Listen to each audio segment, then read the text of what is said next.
Queridos hermanos y hermanas, buenos Dear días. brothers and sisters, Los good saludo morning. cordialmente. I offer all Les of you agradezco por a haber warm venido hasta greeting, aquí and I thank you for desde coming diversos here lugares. from various La places. inmensidad de esta tierra The lleva a vastness of pensar en this el largo land camino makes us de think of the sanación lengthy path y of healing and reconciliación que estamos reconciliation afrontando that we are juntos. facing together. En efecto, Indeed, la frase the que nos phrase ha that has accompanied acompañado us desde marzo, desde que los delegados indígenas me visitaron en Roma, y que caracteriza mi visita aquí entre ustedes es caminar juntos. Walking together, marcher ensemble. Chers frères et sœurs, je vous salue chaleureusement et je vous remercie pour être venus ici de différents endroits.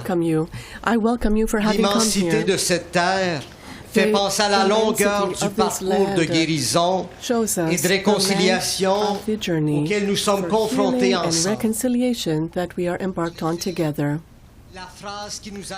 The sentence that has been accompanying us since March, since the Indigenous delegates visited me in Rome, and that characterizes my visit with you, is walking together. I have come to Canada as a friend in order to meet you and to see, hear, learn, and appreciate how the indigenous populations of this country live. I did not come as a tourist. I have come as a brother to discover firsthand the good and bad fruit borne by members of the local Catholic family over the course of the years. I have come in a spirit of penance to express my heartfelt pain, the heartfelt pain of the Church at the wrong inflicted on you by not just a few Catholics who supported oppressive and unjust policies. I have come as a pilgrim, despite my physical limitations, to take further steps forward with you and for you. I do this so that progress may be made in the search for truth, so that the processes of healing and reconciliation may continue, and so that seeds of hope can keep being sown for future generations, Indigenous and non-Indigenous alike, who desire to live together in harmony as brothers and sisters. I came to Canada as a friend to meet with you, to see, to listen, to learn, and to understand what the Indigenous people of Canada are living through. I did not come as a tourist. I came as a brother. I came as a brother to see firsthand what were the good and bad results produced by the local Catholic family over years. I came in the spirit of penitence to express to you the pain that we carry.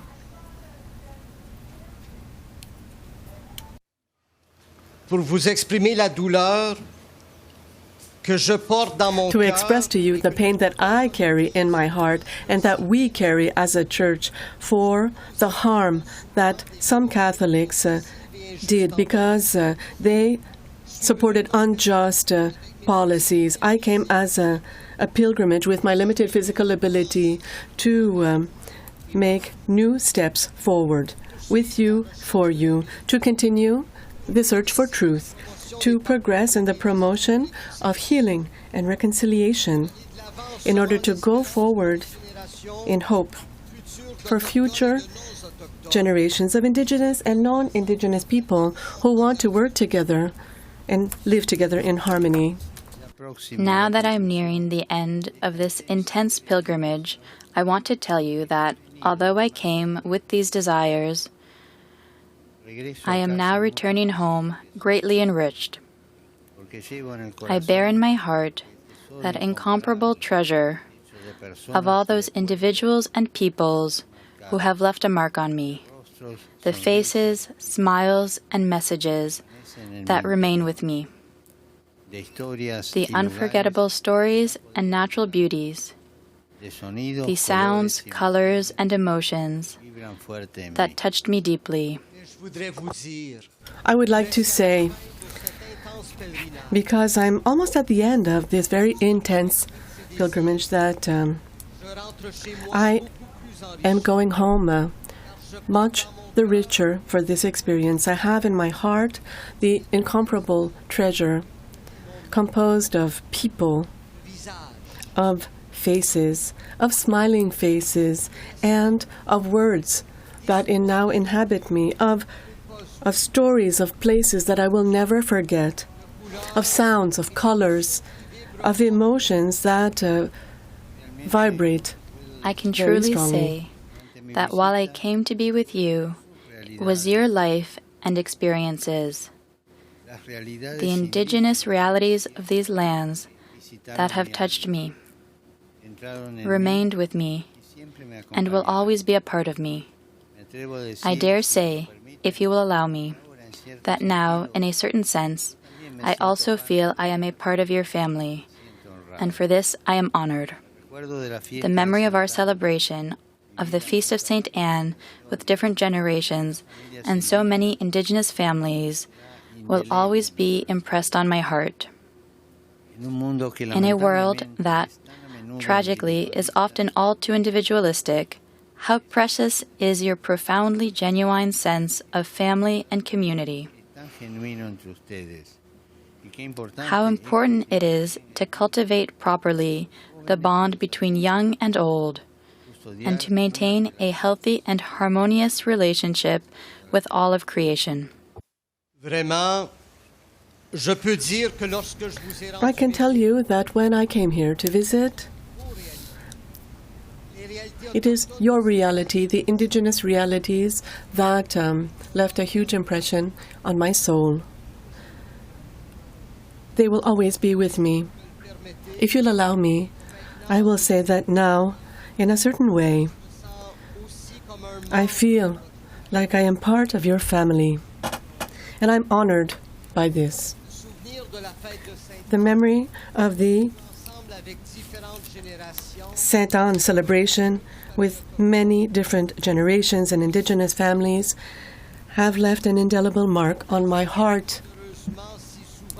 In a word that is so individualistic, unfortunately, it's very precious to have this feeling of community and of familiarity that is so authentic among your peoples, and the extent to which it is important to cultivate a link between the young and the old to preserve a healthy and harmonious relationship with all of God's creation.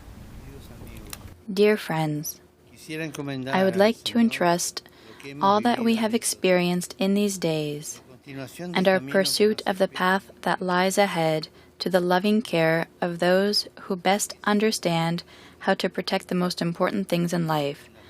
I am thinking of women, and of 3 women in particular. First, St. Anne, whose tenderness and protection I could sense as I venerated her, together with a people of God that respects and honors its grandmothers. Second, I think of the Holy Mother of God. No creature deserves to be called a pilgrim more than Mary, for she is always, even today, even at this moment, a pilgrim, treading the path between heaven and earth in order to show us God's care and to lead us by the hand of her Son.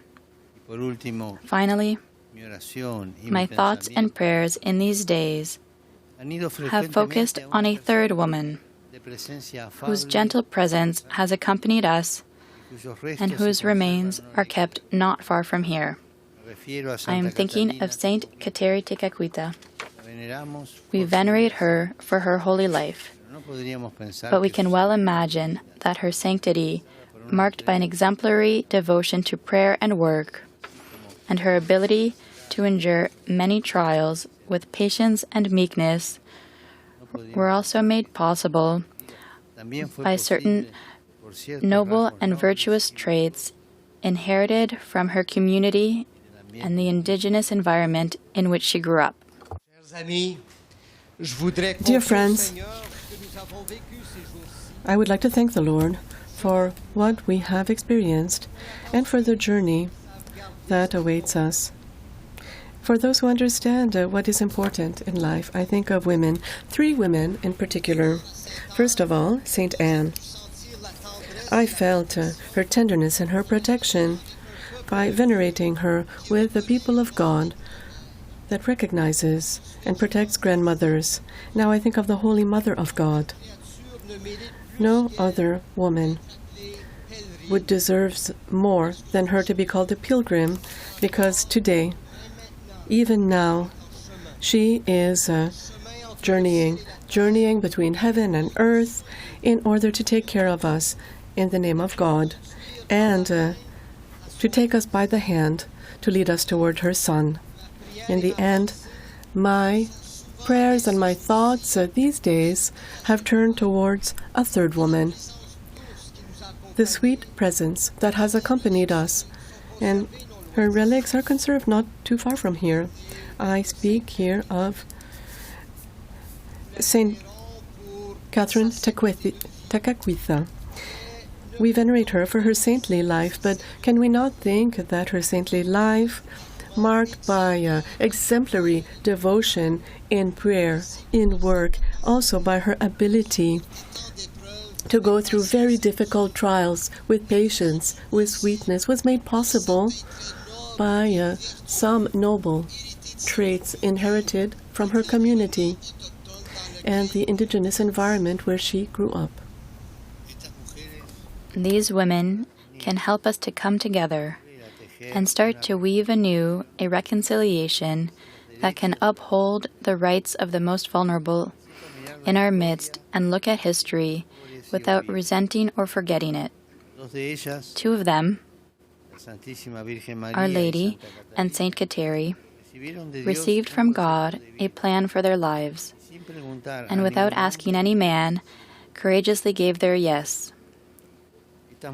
These 2 women could have responded irately to anyone who opposed that plan, or simply submitted to the patriarchal rules of the time and given up, without battling for the dreams that God Himself had inspired in them.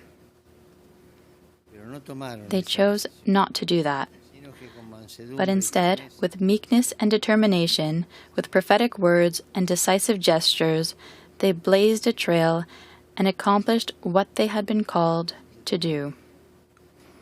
May they bless the journey we now share and intercede for us and for this great work of healing and reconciliation that is so pleasing to God. These women can contribute to uniting, to contributing to reconciliation, and to look at history without bitterness or without forgetting. Without them, Saint Kateri and the Virgin Mary received from God a life project without asking anyone. They said yes. They said yes with great courage. These women could have responded badly towards those who were opposed to them, or could have submitted to the patriarchal norms of the time and resigned themselves without fighting for the dream of God that God had impressed upon their soul. They did not make that choice, but with sweetness, with firmness, with prophetic words and decisive action, they opened the way, and they